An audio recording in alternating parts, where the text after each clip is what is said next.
David Knight, Infowars.com. I'm talking to Tad Haupt. He's here in John Day. He has a long experience in the logging industry, and I wanted him to take us around and show us what has happened to the infrastructure where he has worked and lived for many decades. It's basically been destroyed by the policies of the federal government. Tell us a little bit about what we have behind us here, Tad. This originally was Edward Hines lumber mill, then it was bought by D.R. Johnson a number of years ago and was turned into Grant Western Lumber. This was a thriving mill, saw in ponderosa pine mainly and Douglas fir, and they were basically squeezed out. It was a shortage of timber was made artificially by the U.S. Forest Service and their policies here. Now, I introduced you as a former logger, but you're also an elected official here, is that correct? Yeah, I'm an elected official in the Grant County Forest Commission. A lot of these buildings have been torn down, you were saying. Yeah, they just started scrapping this last year, and I imagine here by the end of this year, most all these rest of these buildings, they'll probably save a couple, will be scrapped, and they were sold for scrap, just a few cents on the dollar. And we drove past some other abandoned mills that were going to ruin, and you told us that just a few years ago. Tell us how many people were living and working here and what the situation is now. Well, like 1970, we had almost 8,000 people employed in this county. It's a huge county with a small population. Almost everybody was employed, and almost everybody's employed in the private sector. And now we have less population. I don't even think we have 8,000 people in this county, and we probably have around 3,000 employed, and most all that's government employment. The policies of the federal and state governments here have just completely squeezed the private sector out, basically. Now, when we talk about the BLM, the Bureau of Land Management, people think that they're managing this for the benefit of the forests, and yet at the same time they're shutting down access to the loggers and strangling that industry, putting people out of work. The forests themselves are suffering massive fires. Tell us about the fires that have happened here. Well, here this summer we had a massive, we had the biggest fire we've ever had, 110,000 acres, and I was one of the people that got burned up in that, me and my property, and along with many others. I think close to 50 homes they burnt, and probably tens of thousands of acres of private land they also burnt. Most of the private land, though, was very well managed. What the problem was the BLM and the federal lands that were adjacent to it were a disaster. For instance, the pine forest here in Grant County, about 2 tons of light fuels on the ground is known to be acceptable. The live trees will withstand the fire. When you're talking about fuel, you're talking about dead trees. When I'm talking about fuel, I'm talking about pine needles, pine cones, limbs, logs laying on the ground, stumps. And some of these areas of the federally managed lands in this county exceed 500 tons per acre of fuel on the ground. So when you have too much fuel on the ground, when it catches on fire, then it ignites the secondary fuel, which is the standing live trees, and then you have a massive forest fire. Every forest has different conditions, and we have a real dry condition here. And we have a ponderosa pine forest. Ponderosa pine forests are made to burn, but they're made to have really light burns. And even the broadcast burning that the federal government does is many times what the natural fires were. And that's what they say they're trying to mimic, but they're actually catastrophic fires. So you're saying that 2 tons is what they would typically have, but you saw it as much as 500 tons, 250 times the recommended amount of. Even at their higher standards, they were far exceeding that. Yeah, I think some of their standards were like 6 to 10 tons, and your forest is dead. Either that or it's mortally wounded. So there's gross mismanagement unless their purpose is to drive the people off of the land. When I look at this and I look at what they're doing to the miners, I look at what they're doing to the ranchers, it seems to me that what they're trying to manage is to get the people away from the land. That's what we see continually in all these different areas. I'm telling you, this is intentional. Take for instance, if a jetliner crashes, there's immediate investigations to what caused that jetliner's crash. These fires are happening all over the western United States. and there is no investigation. They don't even want to talk about what's causing them, and it's their policies are 100% causing these fires. We warned them that the projects, they thinned and they did stewardships and broadcast burning, and that's where the fire actually exploded and got big. A number of years ago, they implemented a 21-inch rule here in Grant County, and they would not harvest any trees over that diameter size. Well, that diameter size is what the timber industry needs, but it's also it's just an arbitrary rule. There's no good reason for it. I believe it was done to break the timber industry here, and it had a very good effect on, you know. But they hold to that rule even when it's a burned tree. Yeah, absolutely. I mean, it's insanity. And then when that tree falls over in a few years, probably a tree that's 21 inches in diameter, when it falls over, you're probably looking at 1 ton of fuel on the ground. Withholding a tree that is already dead, saying nobody's going to be able to use this to build a home, the loggers can't earn a living with it, we're going to leave it here, eventually it's going to fall over and it will become fuel for the next fire. Absolutely. And this, like looking across the canyon from here, that will never ever be salvaged. So what that means is, within a matter of 15 years, that most all that will be laying on the ground, and we'll have a greater fuel load than when this fire burnt. When these fires were going, it looked like 2 atomic bombs hit. And NASA has satellites that look for heat signatures, and I imagine it's for, looking for nuclear bombs testing and all that. Red flags come up from these 2 fires and one in Baker County at the same time, and I was told that they were the equivalent to 300 or 400 Hiroshima bombs, the energy release off these 2 fires. These 2 fires here, they put smoke in North and South Carolina. When these fires get big, it takes, when they get huge like this and they're sucking and huffing and puffing, they make their own weather. And actually, when looking here, these 2 fires, there was 2 fires, one on each side of the canyon. The one on this side was 14 miles away. It blew on the one on the west side of the canyon and burnt all that entire piece right there in less than an hour. And when that fire sucked out, it pulled this other fire in, and we had winds that exceeded 100 miles an hour here, just from the fires. And when these fires, when they suck in like that and they make these mushroom clouds, it's sort of like the nuclear testing of the atom bomb and stuff, where you see a shock wave go out and then you see all the dust sucking in on the ground. And these fires can actually make winds 50, 60 miles away from the fire. So when they're pulling that much in and pushing it so high into the atmosphere. This is a problem that is happening, as he pointed out, across the country. And it's not just the logging industry. It's the mining industry. It's the ranchers.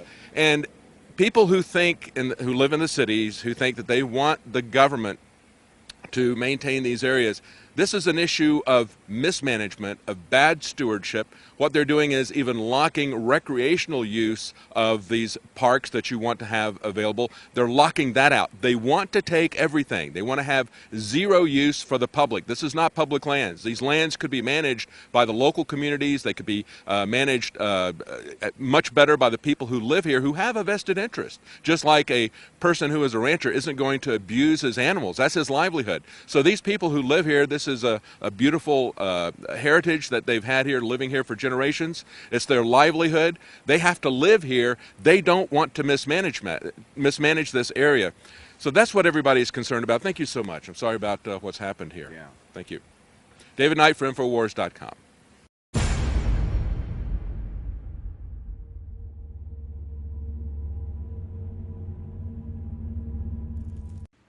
The message here, America, is very clear. Right now, your government is telling you, we will do what we want, we will kill who we want, we will cage who we want, we will violate the law however we want, and you will do nothing. And for most of America, the response is, yes, master. And they bow down, and they do nothing. They allow the government to build ambushes, to assassinate men like LaVoy Finicum, who are defending the rule of law and peace. They allow people like Ammon Bundy, who are standing up for the Constitution, and other patriots to be jailed. They allow reporters like Pete Santilli to be locked in a cage. Because the message is, you will not speak against us. You will not say or think what we do not want you to think, or you will be punished. In America, we're tolerating it. We are lying down and taking it. We're running and hiding. People are afraid to speak out. They're afraid to stand up. They're afraid to oppose wickedness. The man on the street will not step up and say no more to his local terrorist government officials.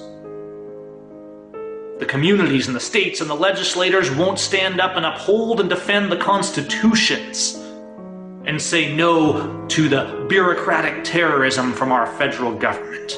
The church will not speak out. They simply continue to pretend that the problem doesn't exist and that somehow the righteous man is commanded by God to obey the wicked, when nothing could be further from the truth. For we, the principled, are to stand up and defend the weak and the fatherless and the widow and the innocent. And we're here, America, because we didn't do that. We're here because we let our neighbor be abused. We let the baby in the womb be murdered. We let our values be turned to dust. For ease and comfort and complacency, we let America fall, and now we stand here on the precipice. Now we have to look at ourselves and our generation, and then look over at our children's generation and say, what are we giving them? Will we give them the shackle of a slave or the banner of liberty? The choice is ours. The U.S. government right now and all its complicit criminals are looking you straight in the eye and saying, we will do to you whatever we want. The courts are saying it. The Congress is saying it. The president is saying it. Your local government is saying it. We will do whatever we want, they say. And if you do not comply, we will charge you with exactly what we have done to you. It's time for you to answer. America, will you repent? Will we get on our knees? Will we return to liberty and stand up for our neighbor? Or will we forever be a nation of slaves? I refuse to sit still. I refuse to be silent. I will not be idle and let my children be bound in the shackles of slaves while I look on. In the end, my only appeal may be to heaven. If you are content wearing the shackle of a slave and passing it on to your children, if the burden of enslavement and tyranny is lighter to you than the breath of freedom, than the stand for liberty, if you value more your entertainment and your television and your games and your theatrics and your false security more than the liberty of our children, then slave indeed you will be, and the reward of your iniquity you justly receive. As for me and my house, we stand with liberty. We will serve the Lord, and we will not be silent.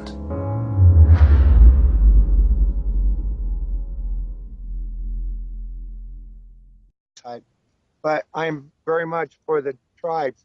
I'm very much for the tribes to regain and retain their pride, not to be some puppy dog that the government comes in, just like happened at the Paiute Reservation. I read an article, I cannot find it, disappeared on me, that they received a $40 million grant to build a casino outside of Burns if they went against the Bundys. This is Really? something that we should look into. Also happened in Utah, in the incidents in Utah, and they received a large sum of money to build a casino that they went against protesters that was protesting freedom. They say native artifacts, sensitive areas, endangered weeds. These are just terminologies they use, but the ultimate goal is to have control. And Uranium One, I think they're out of Russia. Donated a whole bunch of money to Hillary's campaign. Oh yeah, Oh yeah, that's yeah. the uranium. Uranium One. Uranium One is a Canadian company that is solely controlled by the Russian entities. Shauna called her husband and daughter to remove the weapons out of their house because the FBI said she's got to have the weapons out of her house. So her daughter contacted her husband and had him to remove the weapons, but he never made it. Okay, you just received news from your mother-in-law to remove the weapons out. You're not going to lay down and go to sleep. And there was a big fire that burned him, killed him. Did the fire kill him, or was he killed by another source? Was he killed by the FBI over there, shutting him down, so he didn't remove the weapons? And that only happened this weekend. Yeah. I believe Shauna never got back to her family. No, she's got an ankle on. She's going to arraignment. I think is what they call it, arraignment, and she's headed to arraignment today. But yeah, her son-in-law got killed. So there's 2 murders that the FBI has done. We've got to be together, people. We can't be struggling amongst each other. Do you think this here division between the gay rights and the marriage issue, that was to divide? Everything that they do is have one cause, to divide the nation. We have the Black Lives Matter. If you say white life matters or all life matters, then you're a racist. We got a division. We have blacks now running colleges down in Missouri, want to be back into segregation, want to be removed from the whites. They were on their way to a meeting to meet with 400 people and the sheriff in the adjacent county to talk about what could be done about the oppressive policies of the federal government's quote-unquote land management. Today, somebody sent this to me from someone's Facebook account. Barbara Davis says, well, LaVoy Finicum's body is home now. I'm absolutely sickened. It was shot 9 times. And we had the FBI agent said, well, you know, how many times did you guys shoot at LaVoy and the car? Oh, I would say it's in single digits. Well, they shot LaVoy 9 times. There will be no open casket. The FBI shot him in the face. Right after it happened, I put out a call for the serial number off the 9mm gun, the pistol the FBI claims that he had in his pocket. The Pacific Patriots Network just sent me an email back. The 9mm came back stolen 2 years ago. The FBI planted the gun on him, serial number 54119868. You need to look that up. He had his own gun. LaVoy Finicum is not the kind of guy who'd be going around in black markets buying an illegal gun. He had perfectly good rights to own his own gun. He left his own gun back at the refuge center. So that looks very suspicious. Coming up to that roadblock, we have another article that's on Infowars.com. We have a retired law enforcement officer talk about this. As you can see, when he came up there to that roadblock, they have created what this retired law enforcement officer said was a deadly roadblock. He said, whenever you put cars in the road and you give the person who is a fleeing occupant, the only alternative is to hit those cars or to go off the road in a dangerous way at a high speed. You're using deadly force. He says you cannot create the exigency, the urgency, if the person that you are following is a known person. They knew exactly who these guys were. They've been following them airily probably since they left the refuge. They were on their way, by the way, to talk to people. The local community was not afraid of them. There were 400 people who had showed up at that meeting. The sheriff, the local sheriff, was set to speak at that meeting. Somebody who has been sympathetic, very sympathetic to the needs of the local community in terms of natural resource management, trying to work with this overbearing federal government to find a way that these people cannot be driven completely into a third world economy. And they have massive unemployment in this area, probably 50% unemployment in this area based on the person that we were talking to. They've put out the logging industry that was so vital there. They have put them out of business. All but one of the milling companies has been closed because the federal government will not even allow them to cut the standing deadwood. They had a massive fire last summer because of that policy. Just as we investigate the shootings in urban areas, we should investigate this. But isn't it interesting that we always have the people, if you're opposed to what these people are saying or doing politically, or you don't have any sympathy for that group, you're immediately going to side with the government, say they should be killed. I am absolutely disgusted by the liberals who are calling for a violent resolution of this issue all along and are cheerleading this and are calling for even more violence in this area. Now, what the police officer said, beside the fact that you cannot use deadly force if you know that these people are not violent, fleeing felons. They knew who they were. They knew exactly where they were going. That's why they set that roadblock up there. That's why they did it in a place where they had no cell phone coverage. They should not have been using deadly force. And that comes even before the discussion as to whether or not LaVoy Finicum was trying to reach into or under his coat to try to get a weapon that may or may not have been there. Now, there's some other interesting things that this retired police officer points out that I didn't didn't think about because I'm not a police officer. He says, when you look at this shooting, you see the one officer who runs out of the roadblock with the gun pointed out at LaVoy Finicum. He leaves cover. He breaks cover. And he breaks cover and gets behind this car that is supposedly so dangerous that they're going to use lethal force to stop it. And so he gets out there and breaks cover. He's behind the car that supposedly is such a threat to them, exposing himself to being shot by them. Right there. Hold it right there. See, he's standing right there behind the car that LaVoy Finicum got out of. And I believe, and we've had eyewitness testimony of two women who were in the car, both said that the reason LaVoy took off, they were sitting there at the prior roadblock, a mile or more up the road. The reason they took off was because as a driver, Ryan Payne stuck his hand and his head out of the car. They took a shot at him and hit the side mirror of the car. And that's why when he got out of the car, LaVoy took off. And other people have said that he got out of the car knowing LaVoy Finicum. He probably got out of the car because he was trying to draw fire away from the people in the car. Once they shot LaVoy Finicum, then they went after the car. Maybe now it's a danger because they've got eyewitnesses to a murder in there. Maybe that's why they shot it. Now, the other thing that happens coming up at Laurel, okay, stop it right there. That guy who comes up out of the woods right there, he is pointing at LaVoy Finicum, and he's got his own fellow officers in a crossfire if he misses LaVoy Finicum. Now, we can't tell when those shots are done because the FBI conveniently doesn't give us any sound on this. But now we know that he's been shot 9 times. Was he, when his hands came down, was that in reaction to being shot? We can't know that because the FBI won't show us that. The FBI lied initially and said 3 shots were fired. Then when they questioned him further, when they released this, the FBI said, well, it would be in the single digits. They put 9 shots in LaVoy Finicum by himself. And then you can see afterwards with the snow that is hitting the vehicle, they continue with a barrage of shooting at the vehicle, according to the eyewitness testimony. And you can even see it on the video. They're throwing grenades, flash grenades at him, tear gas grenades at the people who are in the car. They never did anything. They never did any shooting. They were known by the law enforcement officers exactly who they were, where they were going. They did not need to resolve this in a violent way. If you are somebody who is an occupier and you hate these people because they're farmers and that, you need to understand that we all need to stand together against the excessive use of force. We cannot tolerate this because you don't agree with somebody politically. It's beyond that.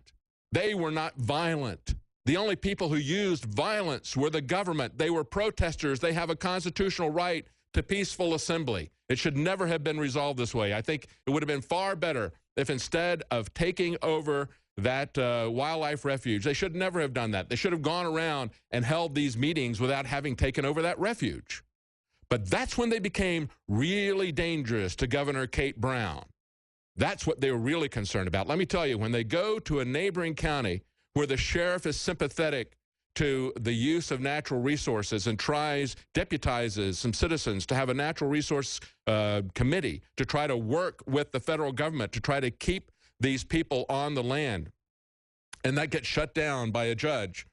The Oregon state government, the federal government, they're working together to put these people off the land, to shut down the land rights because they want to take away the economy there. They want to get the people off the land. They want to shut down any kind of surface or mineral rights that people have had for generations, shut down the economy. They can turn this over to the federal government, and then people like Harry Reid or John McCain can sell these mineral rights to foreign corporations like they're doing in Arizona. Resolution Copper, they're going to go in, they're going to destroy this area. It's a recreational area. It is an historical area to the Indians. It's a religious area to the Indians. And it's a beautiful, pristine wilderness. They're going to turn this over to a foreign copper company that is going to turn this into a giant crater with the kind of radical mining that they would never allow anybody in the United States to do. But once they get this into a mass, they're no longer worried about the environment, okay? Understand, that is simply a beard, just like we saw in Nevada.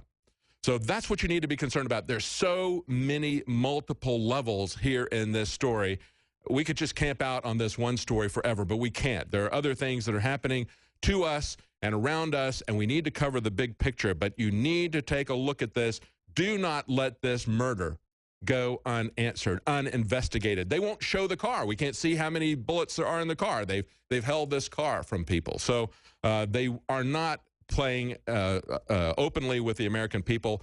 When the FBI agent who is narrating this low-resolution, soundless film says that LaVoy Finicum is trying to run down their agent when he swerves to avoid the cars that are doing the roadblock there, and you have an agent who jumps out from behind the cars in the roadblock, leaps out in front of his vehicle, and then he turns farther to the left to try to avoid him. I mean, that's absolute insanity. I don't know what that agent is thinking. I don't know what the agent is thinking when he breaks cover and gets behind this so-called dangerous car, or the other agent that comes in and exposes his guys to crossfire, starts shooting at the direction of LaVoy Finicum and his own fellow agents at the same time. At the very least, this is Keystone Cops. At the worst, it's premeditated murder.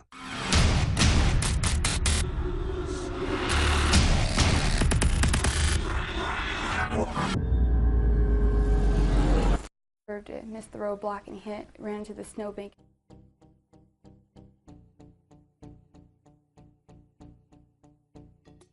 His hands were up the whole time? Absolutely. I pray that LaVoy's death will show the American people that these people were inhumane to him. LaVoy opened his door and he got out with his hands up. And he started walking toward the back of the vehicle, and he said, "If you're gonna shoot, then just shoot me. Just shoot me." And all of a sudden we heard 3 shots, like, all together, and he went down. And I was like, oh my God. When he got out of that vehicle, he was not showing any signs of aggression. He had his hands in the air, and he was walking, and he was in snow, and he was very vulnerable. And they shot him dead. On at least 2 occasions, Finicum reaches his right hand toward a pocket on the left inside portion of his jacket. He did have a loaded 9mm semi-automatic handgun in that pocket. So a lot of times witnesses don't see things correctly. Mm-hmm. The FBI released some video. Have you seen this video yet? I don't think I have. Can I show you, have you take a look at this Sure. video? See, he had his hand up. Look at his hands. His hands are in the air. Right. And this is, see him right there? That's him. What the FBI is saying is that he specifically reached for something in his left pocket twice. I can't say if he was reaching for a weapon or not. I don't know, it looks pretty clear. Hey, I mean, watch. watch. When his arms go down, they're still flailing. They're not reaching. Watch. So that to you does not look like he's reaching No. across his And then body I was into his there. left pocket. No. So usually if officers recover a loaded weapon in an area where they see you reach, that's justifiable force. In this case, do you see it as justifiable force? I don't. I never see him in that video reach for it. I hope that justice is done because he didn't deserve that. His family did not deserve that. He has 13 kids, 22 grandchildren, and they didn't deserve this. You almost got shot. Yeah, And you're still I willing did. to be a part of a protest in the future? It's worth it. If I lose my life for the future of America, it's worth it.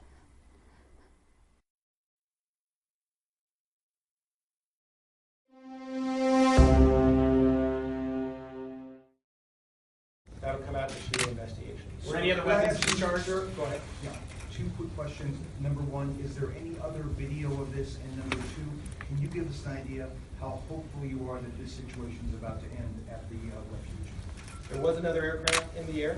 The video quality was much poorer than this quality. It would pick the best video there is to show.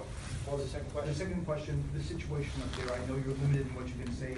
Is there reason to be hopeful that this standoff is nearing its end? Our negotiators are working around the clock. As I indicated earlier, 9 people have left since the roadblocks have been established. We are hopeful that those negotiators will continue to be able to persuade others to leave the refuge. Did Finicum or anyone else discharge their weapons? That'll be determined in the course of the investigation. How many shots were fired over him? I don't know the exact term. Again, that'll come out in the investigation, but it's single digits. Can you describe Finicum's action just prior? Yes, as is seen in the video, he makes a movement towards the inside right panel of his jacket where there was located a loaded semi-automatic pistol. But it appeared even as if his hands were in the air when he actually went down. Is that accurate? I think the video speaks for itself. Can we see it again? The video is for public view. It'll be able to be downloaded on our YouTube channel. How many times was he shot? As I said, the shooting investigation should determine that. Did agents fire at his vehicle before they shot him? Lethal force was utilized as the vehicle approached the checkpoint, and of course, afterwards. Will he be allowed to take pictures of back in his truck? At this point, no. You mentioned that he reached for his pistol. Did he actually draw the pistol, or was it still in his holster or whatever he had? The shooting investigation is still ongoing, so that'll come out during that investigation. Were there any OSP dash cams? No. The video of the incident was what we provided. Something not related to the video for a second. I believe he moved in once the checkpoint in the police center. We get reports that there might be some sort of white flag came off of his tower on one kind of photo like that. If that is true, the media will be the first to know that. We have not had that reporting yet, at least as of the last 30 minutes since I left. You mentioned that OSP and FBI were together in this. Who fired the shots? Was it OSP or the FBI? The Oregon State Troopers were the ones that fired the weapons. Just to for clarity, what do you want the public to know in general when you see this video, you see the shooting? What's the takeaway?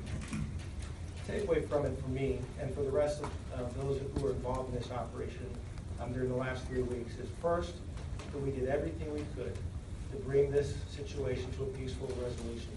Second, as was noted in the video and as you'll see when you download that video again, that we waited a very long time, that we were able to get one individual out of that truck safely back and in custody, and that for a period of almost 4 minutes, while commands were being given, the occupants of that vehicle refused to comply with those commands. That law enforcement showed great restraint. Then when the vehicle then took off, you can see that it just about seriously injured a law enforcement officer as it barreled towards that barricade. And that based on the deadly force policies of both the FBI and OSP, deadly force was utilized in that situation. Was there any less lethal munitions used on Finicum's truck? As you can see afterwards, and as I explained in the video, those pops and sounds that, of course, no sounds in the video. Excuse me? Just the flashbangs, that's all? Flashbangs, sponge, projectiles which pierced the windows, and OC gas. Would you talk about the demeanor of Ammon Bundy when he surrendered? Did he surrender peacefully? Were there any issues involving his surrender? You know specifically about that? All the occupants of the Jeep surrendered without incident, with no violence. Was there any? Go ahead. Of the 4 people left in the refuge, what's the issue? What are their demands at this point? I think you guys all know, since they've been posting it on Facebook and YouTube at every chance they get. Their latest is they want guarantees that they won't be arrested. There is one that, in particular, that has a warrant? I'm not going to comment on who has a warrant and who doesn't have a warrant. Could you confirm that the law enforcement is physically in the refuge, even though there are people who are perhaps haven't left a certain structure or a certain area? There is no law enforcement in the refuge. There is law enforcement at the checkpoints. Could I clarify one thing from the day all this happened? There had been reports, which I've never heard confirmed or not, that there was an offer made to the people inside the refuge, the remaining people after the events we saw here, that they would be allowed to leave, and if they left, they would be allowed to go free. With these arrests last night, some in the refuge are saying, well, the law enforcement officials broke their deal. Was there ever an offer like that? Now, what specifically happened was it took time to get the resources in place to put the checkpoints and establish the checkpoints both on the east, west, and south. During that period of time, there were people on the refuge in contact with FBI negotiators, and they were told to leave peacefully. There's never been and never would be any claim from the FBI or any law enforcement that there would not be any consequences to their actions. But that because we had nothing in place, had they left, they obviously would have been able to leave the refuge because there was no one there to take them into custody. Why was the operation came out on Tuesday, not talking about the shooting, but the operation to secure the individuals on Tuesday as opposed to earlier? In any operation, there's a group of leadership that's running the show, so to speak. And at this juncture, it appeared that those who would be in a leadership position would be off the refuge and traveling elsewhere. And we took the opportunity to effect the arrest at that time. Why did you decide to show the video so quickly? I think it's very important when comments, accusations, or various claims are made depicting a situation that we can prove or at least clarify are inaccurate, that it's incumbent upon us when we're able to do so to show that. There will be times, maybe in the future, when other complicating factors might inhibit us from showing a video 2 or 3 days after the incident. But in this situation, based on working with our partners here in law enforcement in the county, and of course through our channels at headquarters, it was determined that it was an appropriate time and that we could share that information with you. Were you aware that this leadership group was going to be traveling to John Day that day? They had posted it all over Facebook and social media. 2 more questions. This was described as a traffic stop. Was there some sort of traffic violation? No. Not that, well, you know what, I don't know. There might have been, but that was not the purpose of the call or the stop. Could you just very briefly recap the series of events that that they pulled over and then they sped around? What was the distance between where they first were pulled over and how far they went to the roadblock before they went off the road? You know, the exact distance I can't tell you. That's why we actually show you the video. You can tell while I was reading this that a period of time went by and that they were traveling at a high rate of speed. And they had plenty of, they were stopped for well over 4 minutes. And then they chose, as I said 2 nights ago or last night, you know, actions have consequences. And the FBI and Oregon State Police tried to effect these arrests peacefully, as is evidenced by the fact that one individual in that white truck was able to exit and is currently in our custody. As that truck sped away, we again followed. We worked right on their tail. We were following them closely in an attempt to bring them to stop one more time. But as the video clearly shows, it was a reckless action that resulted in the consequences that you've seen here today. Are all the people being charged with the same crimes? At this point, yes. Are there any indications of what Mr. Finicum was doing in that 4 minutes? Did he make a call or do you know anything? That may come out in the shooting investigation at this time. We don't know. Thank you. Thank you. I have a couple of the most important official in your county, the most powerful official in your county is your sheriff. There is not a government agency that can do business within your county. Why? Excuse me. Oregon State has 36 counties. That's 36 sheriffs. How many sheriffs do we have here today? One. That's shameful. When I run for sheriff, they ask me, what are you going to do to secure our weapons rights, our right to self-defense? And I said, I'll stand the line in front of you and I'll fire the first bullet in defense of your firearms, your rights of defense, if I have to. I will activate the militias. I will recreate sheriff posses. We'll get the citizens involved. Instead of giving people havoc over concealed weapons permits, as sheriff, I would not require you to have concealed weapons permits. Why? Because it's a violation of your Constitution. And I brought it up before them. If you want to make sure reasonable Americans have the guns, we have ranges. The law enforcement has ranges. Bring the people in and train them. If you want to come train with us on our weekends, we'll pay your fee to the federal government that you would normally have to pay for that concealed weapons permit. We'll still issue you that concealed weapons permit when you travel outside of our county, but within this county, it would not be required. That's constitutional, people. If you have a sheriff that supports background checks, supports concealed weapons permits, I'm telling you, he's not constitutional. You need to get constitutional sheriffs. If you have a constitutional sheriff, EPA, DEA, FBI, none of them can do business within your counties without your sheriff's written permission. Don't let them fool you.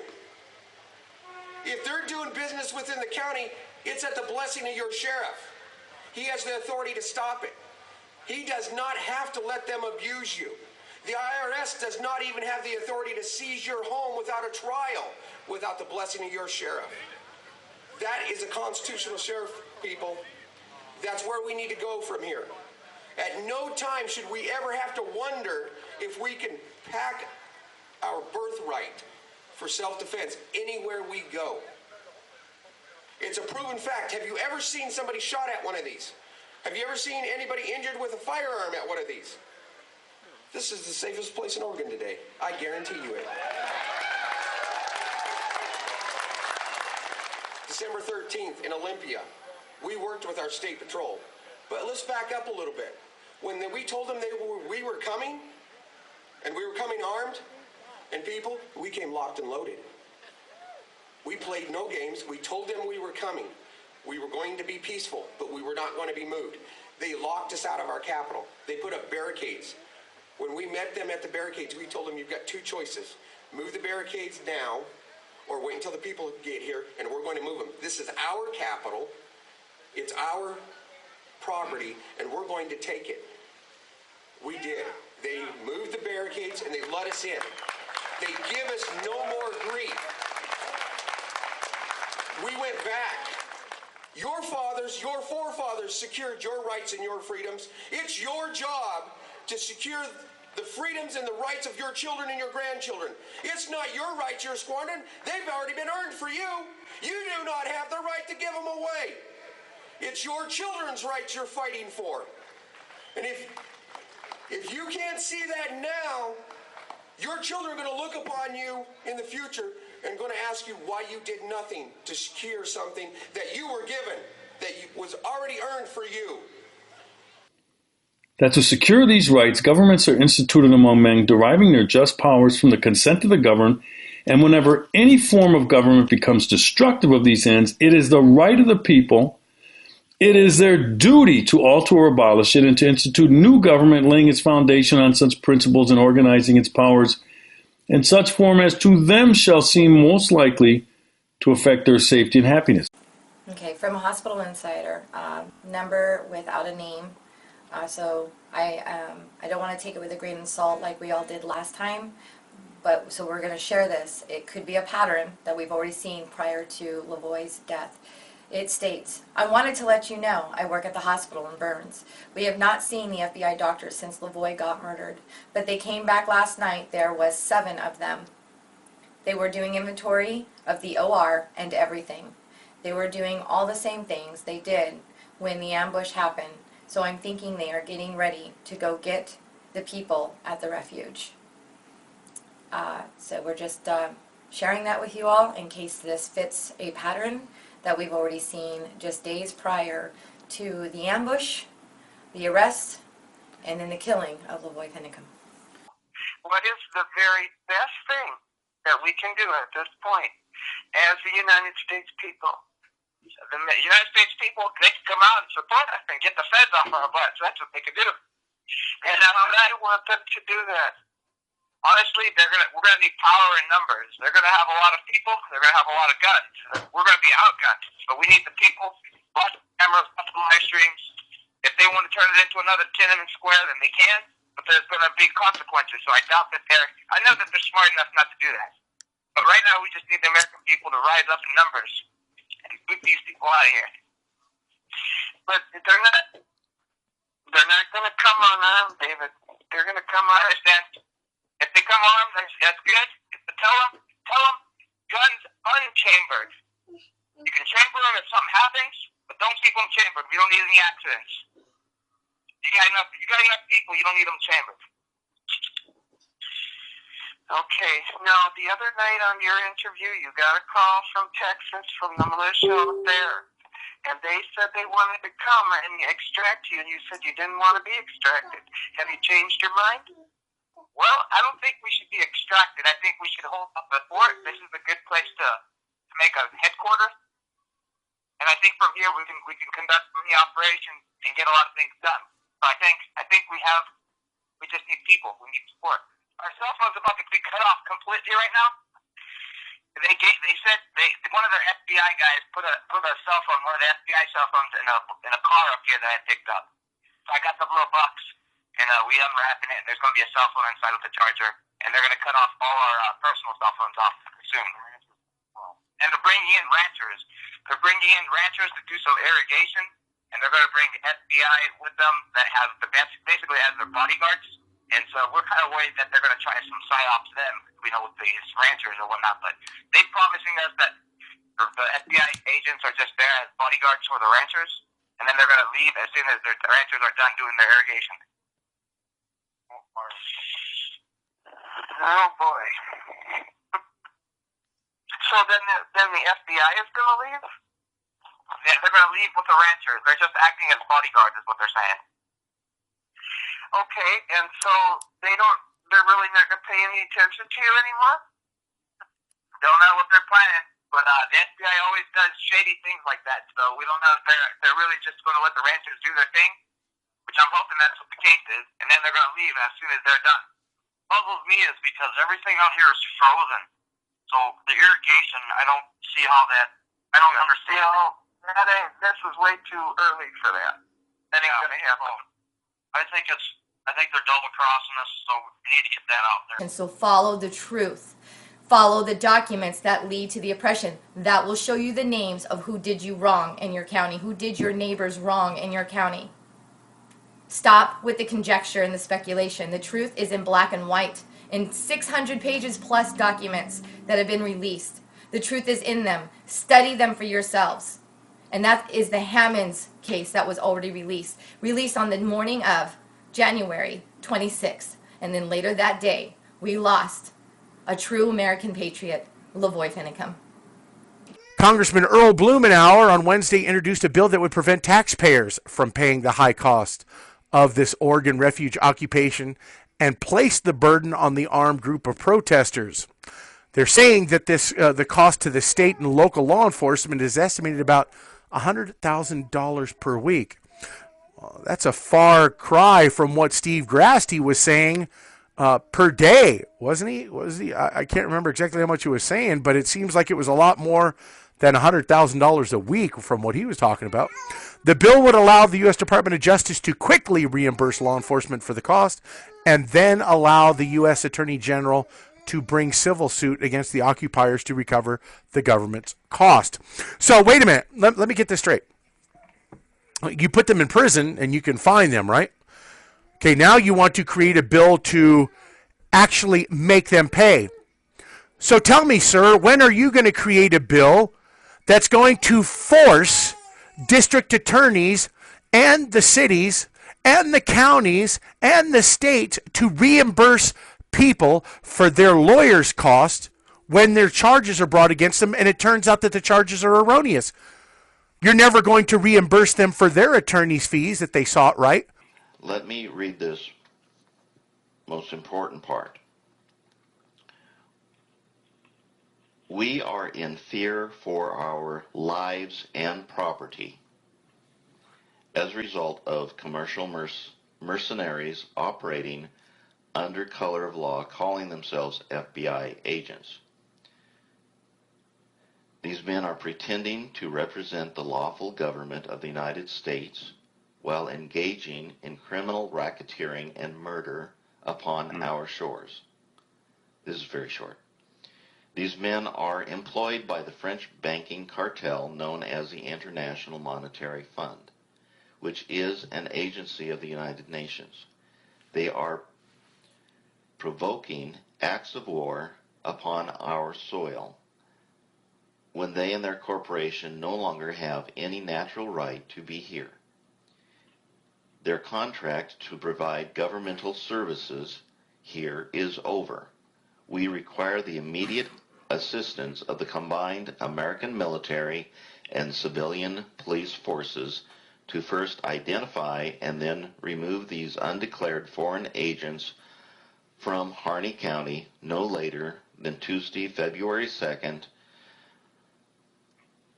2016 by 5 p.m. Pacific Standard Time. Time is of the essence because this is a life and death situation. Joining us now are Michael Emery of the Voice of Idaho News and Tom Davis, a local rancher. I believe Tom Davis is there at the microphone at the moment. Tom? Doing fine. Tell me and tell the audience what you were saying yesterday about what is going on private property, because, of course, we're very troubled about the way they're treating local people going through these roadblocks, these checkpoints. Every time there's an incident, we see the government rush to create a kind of martial law scenario. But tell us what's going on private property. Okay, down there on the Narrows, going down to Narrows, right by past Double O Road, they had a checkpoint set up where you got to go through the checkpoint. One rancher and his daughters were going through the checkpoint, young girls. They were stopped, and the government, with their weapons, all ready to go, I told them to get out of their vehicles, searched them, search their IDs, search the young girls, which is inappropriate to begin with. This is America. We're not in communist Russia or anything. That's right. And they made them walk across took their vehicle, drove it down a ways, and made them walk in the rain to the vehicle after they inspected them to make sure they were safe with guns pointed at them. Wow. Wow. So the federal agents drove the vehicle and took it down. Now, you told me about another incident with a man who was taking video at some point. There was a gentleman taking videos at the rally up at the courthouse the other day, Monday. He was taking video, and he shined it over at the compound of the occupiers, the FBI and that. And he walked over, was videoing them, and one of those gentlemen with his M16 pointed at him, came up to him and told him to drop his cell phone and picture down, stomp on it, and destroy it. The guy said, "No, it's mine." And he says, "Well, if you don't drop it and destroy it, I will shove it up your and you won't have it." And then he said, "And I'll put a bullet through you." The guy was scared. He backed up, but still continued taking the picture, and he backed off from that gentleman with his rifle. I don't know who he was. He said he was FBI, but I doubt it. It was kind of terrifying to him. He was shaking. He was so nervous. Well, you need to get that video to us. We'll put that up on our site if you can get that to us. You said when I talked to you yesterday that you and Michael Emery were both concerned that there is an escalation there that is not necessarily aimed at the 4 remaining people in that wildlife refuge. Yeah, there's a constant buildup. We have Black Hawk helicopters showing up. We have Apache helicopters showing up. Those are war machines. They're for war. Yeah. We have MRAP showing up. Yeah, I mean, Apache helicopter, that's the sort of thing they use in Somalia and Black Hawk Down. Basically, the guns follow the eyes of the pilot, and they're ready to shoot on command. I mean, that's a highly militarized weapon. We've got 4 people, basically, these guys that don't seem to be much of a threat to anybody except themselves, out in a very remote location, and they bring in Apache helicopters. That's absolutely amazing. Yeah, they're friends of mine down there across the county line where they want to do the monument for in Malheur County. They want to steal 2.5 million acres. They've been seeing Blackhawks and Apaches circling their ranches constantly every day, 2 to 3 of them circling their ranches. And then they're starting to get scared. They're being intimidated. We have, over in Crane, we have aircraft flying down the Crane Valley and that. And I don't know what those big aircrafts are doing flying over Crane, Oregon, and then they turn around and they come back across. If it's some type of surveillance plane, nobody knows. But it's just unusual for these big planes to be flying around in that area. Now, you said that there was possibly an event that was going to be taking place tomorrow. Tell us about that. It's just a gathering of people and that to protest, and the FBI, we're basically, go home. We don't need you here. We don't need all this military buildup. We don't need MRAPs here. We don't need the snipers. I was doing the interview, and I was sitting there watching 28 snipers packing in their personal weapons into the compound where they took over a school, and they're all up in the compound as command headquarters by our courthouse. Now, and we're just... Even though they have arrested the majority of the people that were there, or they have now gone home, and there's only 4 people in that wildlife refuge, you've seen the federal government continue to build up forces in the area. Is that correct? Oh, yeah, we've seen MRAPs coming in yesterday past it. I live out here on 20 and that, coming in from Bend. Constant buildup of more and more MRAPs showing up. Well, with the death of LaVoy Finicum, we don't want to ignore that. But LaVoy Finicum, I think, himself would want us to continue to focus on the underlying issues that he was trying to protest, that he was trying to educate people about. Of course, they were on their way to a meeting of 400 people in an adjacent county when they arrested the people that were with him and when he was shot. Tell me about the general mood of the community there. The general mood is we're outraged, we're shocked, and well-spoken, very versed man was killed for no reason at all. They were going to a meeting of the people. In Harney County, we have one gentleman, he's 79 years old, going on 80. On Saturday, he called up and said he was going down to the protest, the ambush and the assassination of LaVoy Finicum. And so we all went down there to support him. And it was pretty cool seeing a father and his 2 sons standing there against the government and the people coming together to join with them. Yeah, tell us about that meeting. What did you know about the meeting that was going to be taking place in John Day, Oregon, the one that they were on their way to? It was a constitutional meeting talking about the Constitution and all the land grabs that's going in our country. We were right behind. We were about 3 miles behind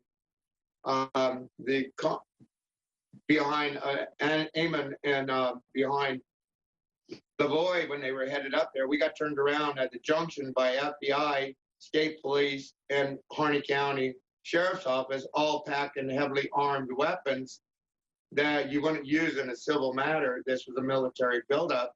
And they turned us around, and I got a phone call right then. I have some horses quarter mile down from that.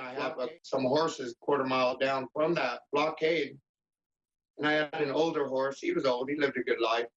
But he was dying. He was, he's on his last leg. And he was laying there, and there was no way we could put him out of the misery. We couldn't get a hold of a veterinarian to get drugs to put him out of his misery. And we was thinking about just dispatching him and putting him down. But if we would have, we'd have had the cops all around us. We were so close to that barricade. And I was down at the meeting the following morning, and I told the sheriff I had a horse to put down that was dying slow death, and there was nothing I could do. I couldn't do nothing but, put him down with a bullet. And the sheriff responded, well, I'm glad you didn't, because we'd have been over there, and we'd have probably shot you thinking it was a terrorist activity or something. That's just amazing. That's just amazing because nothing had happened to make the federal authorities believe that they were under any threat. Nobody had ever used any weapons. They were in a remote location. And we got to remember that the only violence that's occurred here has been on the part of the federal authorities.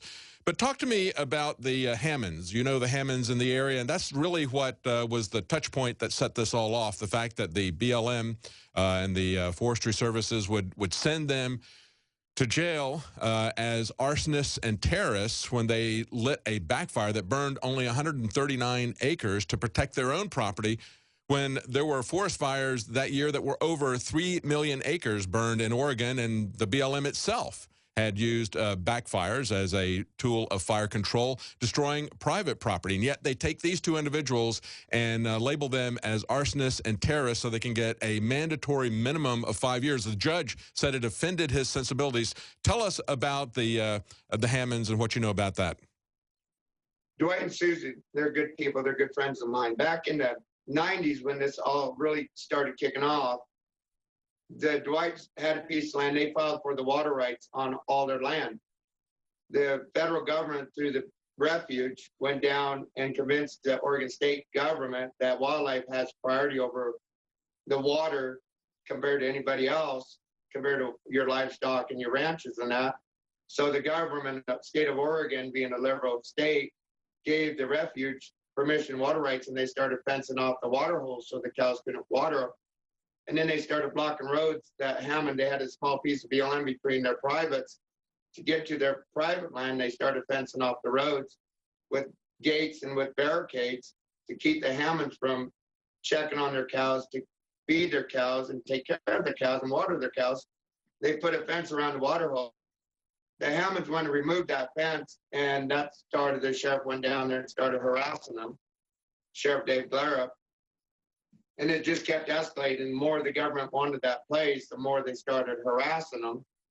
The place is adjacent to the Mulhier Refuge and the Steens Mountain Monument that Bill Clinton made after a geological survey, and that found precious minerals, uranium, gold, said natural gases on their land. The government wanted to take hold of that land, so they were trying to break them through intimidation. And then they went and had this fire situation, was a backburn, to control take care of the forage so the fire didn't travel into the ranch, protect the ranch. And the BLM came at them. They had permission. They called the BLM, they called the fire marshal, gave them permission to do it. But 5 years later, they came back at them and called them terrorists for burning that pasture to take care of any forage so the fire didn't travel into their ranch and destroy their houses.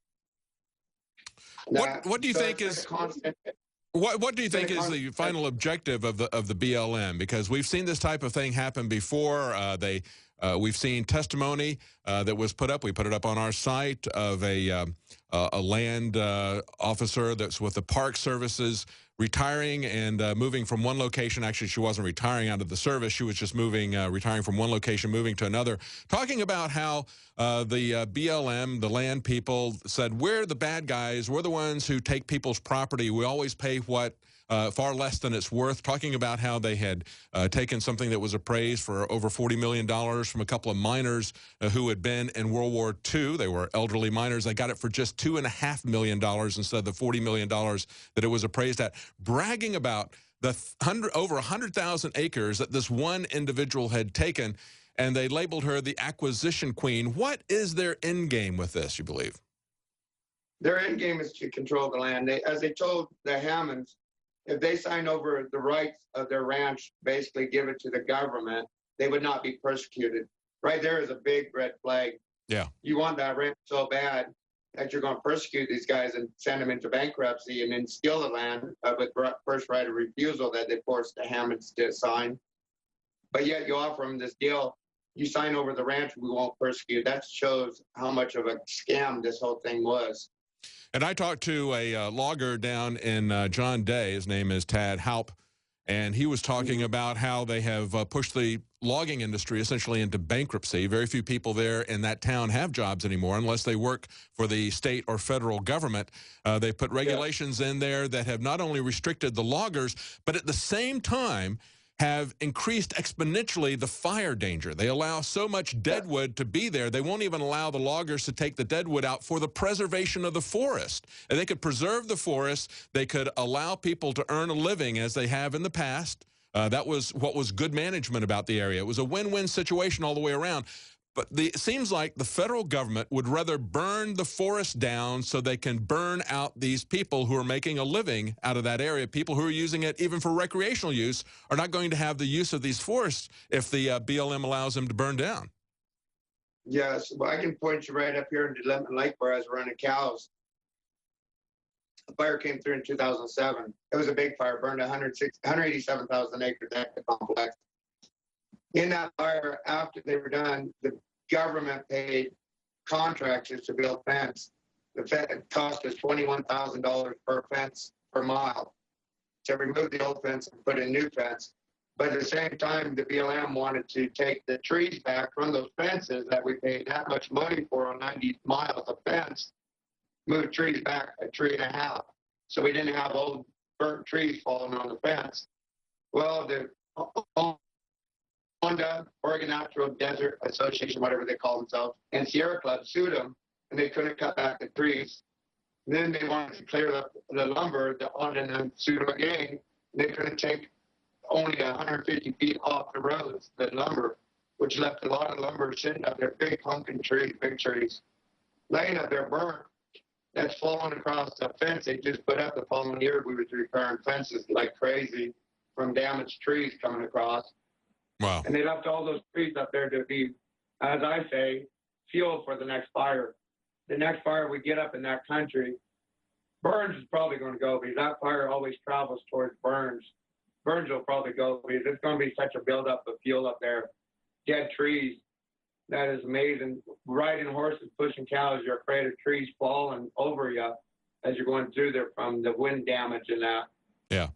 Yeah, and as Tad Halp, the logger, was telling me, and of course he's worked in this industry his entire life, he was saying that typically you would want to have no more than about 2 tons of fuel, meaning that's all the dead matter, the trees, the limbs, and leaves, and that sort of thing. He said the BLM, or the Forestry Service's standards were 6 to 10, but he goes, in reality, they allowed up to 500 tons. So they're allowing up to 250 times what he would believe would be safe, or even by their most their highest numbers, it would still be about 50 times what they say is safe. So that's why they're having these massive fires. I believe they had the largest fire ever this last summer that basically wiped out his private property as well as a lot of public lands. We're seeing that over and over again. It seems to me that there's just such a disconnection between mainstream and what's really going on. And to wrap this up, good officers are out here trying to do the right thing, and they brought us White House assets in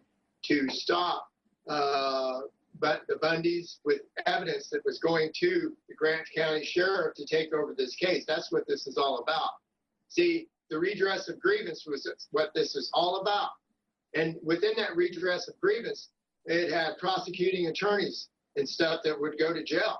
That's what this is about. So let's give the let's break this down for people who are listening to this. Now, a lot of this stuff in Burns, Oregon, that was happening in Harney County. On the day that they were headed to this meeting with 400 people, they were headed to neighboring Grant County, and you're telling me that there were good officers who were trying to get this jurisdiction relocated, or this whole case relocated to Grant County to talk to that sheriff at the time that they arrested those people there and shot and killed LaVoy Finicum. That's exactly right. They had evidence, too, that we still have available that they didn't get. And this is an ongoing situation. What this is a hostile environment where they do not want due process of law. That's what this is about. And the 3%ers and the PPN are trying to protect the people out here. And I can tell everybody out there that we are in very dire straits. We're doing what we can. And don't believe what the mainstream's saying. Yeah, and we've seen testimony from Victoria Sharp, also heard from Shauna Cox. Other people have had interviews with them. And then we saw an interview yesterday with CNN. What did you think about that? It looked like they were really trying to discredit Victoria Sharp, this 18-year-old singer, part of a family gospel singer group that was going to that meeting. What did you think about that interview? And we've only got about 20 seconds left. Well, I would say that everybody gave up and they said, don't shoot. We have women and children. And the federal government decided to fire upon that vehicle. She has all the credibility in the world. And anybody that would discredit her, I have pity for her. It's absolutely amazing when they come out and say that they had to shoot him, that he was a threat, that they had to then subsequently shoot that car repeatedly, and yet the first officer that you see there is behind that car. Does he really think that car is a threat? I mean, he's going after LaVoy Finicum and then don't shoot at him until later.